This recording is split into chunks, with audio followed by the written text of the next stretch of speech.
Now, the second part of your question was about why they don't advise lower carbohydrate diets, right? I think they're all afraid of hypoglycemic events, because if someone is eating a high carbohydrate diet, right?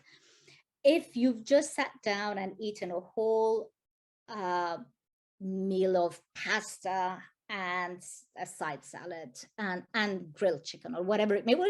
These were the meals that I've had for years, right? And I would calculate the carbohydrates. In a full plate of pasta, for example, there would easily be about 80 grams of carbohydrates. That's 80 grams of carbohydrates. I would then have some kind of a dessert, and because I was always health conscious, I would have a bowl of fresh fruits because of course fruit is good for us, right? All that sugar is good for us. I wouldn't have I'd never have I always cooked at home, so I wouldn't have other desserts, but I would have fruit because I was under the impression that, yeah, fruit is good. It's good for us. So then I would have another like 60 or 50 or 60 grams of carbohydrates from a bowl of fruit. So that's a lot of carbohydrates in one meal, right? To cover those carbohydrates with insulin, I would need a really high dose of insulin. I can't even remember. I can't do the calculation now in my head. I've forgotten how I used to do the calculation. But anyone, who is eating that many carbohydrates is going to need a massive amount of insulin. When you're taking a large amount of insulin, it's suddenly at the 30-minute sort of mark, it's going to start peaking, and your blood sugars are going to start dropping.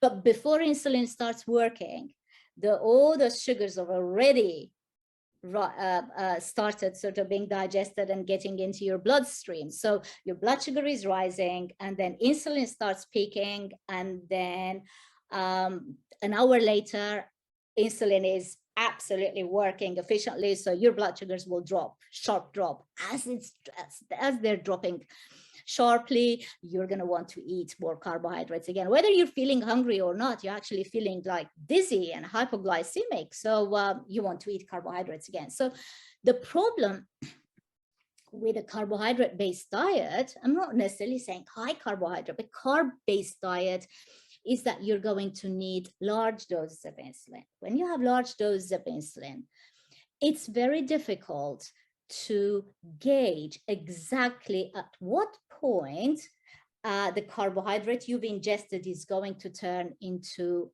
blood glucose, right? Because some carbohydrates take longer to digest, and for example, I don't know, pasta might take a little bit longer than table sugar, right? Table sugar is really quick.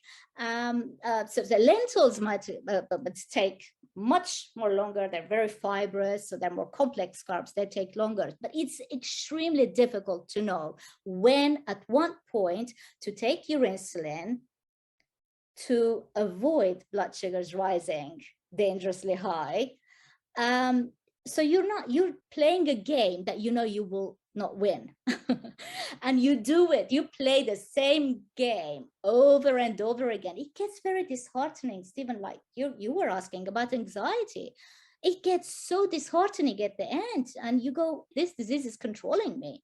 I can't, how am I going to live the rest of my life with it? Because you're not going to win that battle. You're taking a large dose of insulin, and you have no idea at what point your meal is going to turn into glucose in your body. You just can't time it. You can't time it. It's impossible. So the advantage of a lower carbohydrate diet is that because your carbohydrates are so low, so you're taking small doses of insulin.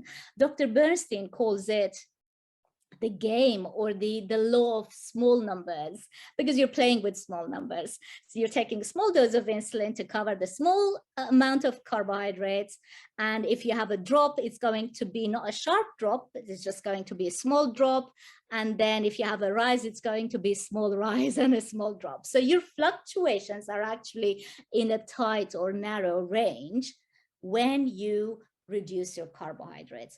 And that gives me hope. That changes the way you look at your diabetes completely. It gives you hope. As to why some people don't want to try it, I think that was something that was another of your questions. If they're not supported by their diabetes team or diabetes clinic, they won't have the confidence to do it alone, because you will need to reduce your insulin. So and that's a serious thing. Not many people have the confidence. Not many people have the tools, for example, that I have, CGM and an insulin pump where I can play with all the buttons and I can just control it. They won't necessarily have the technology. They won't have the support of their clinicians. But also, and I've found that through my coaching, some people have serious food addiction problems. They worry about reducing carbohydrates or eliminating carbs because they know they cannot, or they won't be able to. So it's something, if someone tells me you're going to climb that mountain, I look at the mountain, hey, how much mountain climbing experience I have? None. So I go, oh, I'm not going to do well. So no, thanks for the offer, but no, I'm not coming. I'm not joining you because I will not succeed. Right. So that's how they look at it. They know people, whether they admit it or not, whether they've been screened for it or not. A lot of people are addicted to carbohydrates, and so it will be very difficult for them to give them up. So that's another reason I believe some people may not want to consider this option.